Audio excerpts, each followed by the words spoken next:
நியாயம் கிடைக்க வேணும்னு கேஸ் போடுங்கடா அப்படின்னு சொன்னா, வன்மத்த கக்குறதுக்கு கேஸ் போடுங்கடான்றத புரிஞ்சு வச்சுக்கிறாங்க. முக்கியமா விஜய் பார்வதி தான் இதுலயுமே நான் சொல்லுவேன். ஏன்னா, அந்த கேஸ் என்ன சொல்லுது? உங்களுக்கு இந்த வீட்ல நியாயம் கிடைக்கல. இந்த வீட்ல வந்து ஒரு ஒரு ஒரு ஒரு பிரச்சனை இருக்குது. உங்களுக்கு நியாயம் கிடைக்காத ஒரு விஷயத்துக்கு தீர்வு காணணும்னா எடுங்க. உதாரணத்துக்கு வந்து நம்ம இவங்க பண்ணத நம்ம வந்து சொல்லலாம். அதாவது யாருன்னா, ஆதிரை பண்ணத நம்ம சொல்லலாம்.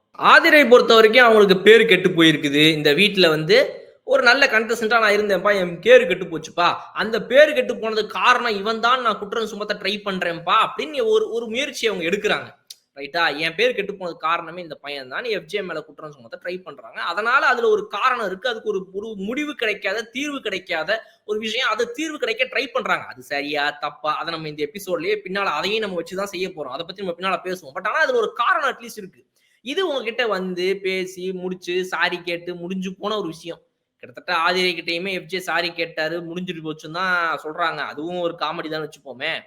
சோ இவங்க எல்லாருமே ஓவராலா என்ன பண்றாங்க அப்படின்னு பார்த்தோம் அப்படின்னா, வன்மத்த கக்குறதுக்கும், பழி தீர்க்கிறதுக்குமான ஒரு இடமா தான் பார்க்குறாங்களே தவிர, நியாயம் கிடைக்க இதுவரைக்கும் ஒரு நியாயமான நல்ல கேஸ் இங்க வரலங்கிறது தான் நான் பார்க்குறேன்.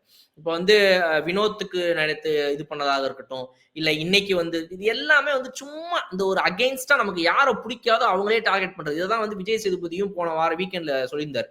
நீங்க எல்லாம் இதத்தான் பண்றீங்க, டார்கெட் பண்றீங்க. டாஸ்க்க வந்துட்டு இந்த இடத்துல நம்ம எது பாயிண்ட்டா வைக்கணும் அதை யோசிக்க மாட்டேங்குது. உங்களுக்கு பிடிக்காதவங்க மேல அட்டாக் பண்றதுக்கான இடமா மட்டும் தான் இத யூஸ் பண்ணிட்டே இருக்கீங்க அப்படின்னு சொல்லி அவரும் சொல்லியிருந்தாரு. அப்படிதான் இது நடக்குதுங்கிறது எனக்கு ஒரு வருத்தத்திற்குரிய ஒரு விஷயமா இருக்குது. இந்த எந்த கேஸ்லயுமே யாருமே நியாயத்துக்காக வரல. வன்மத்த கக்குறதுக்காக தான் வந்திருக்காங்க அப்படின்றது ஒரு மேட்டர்.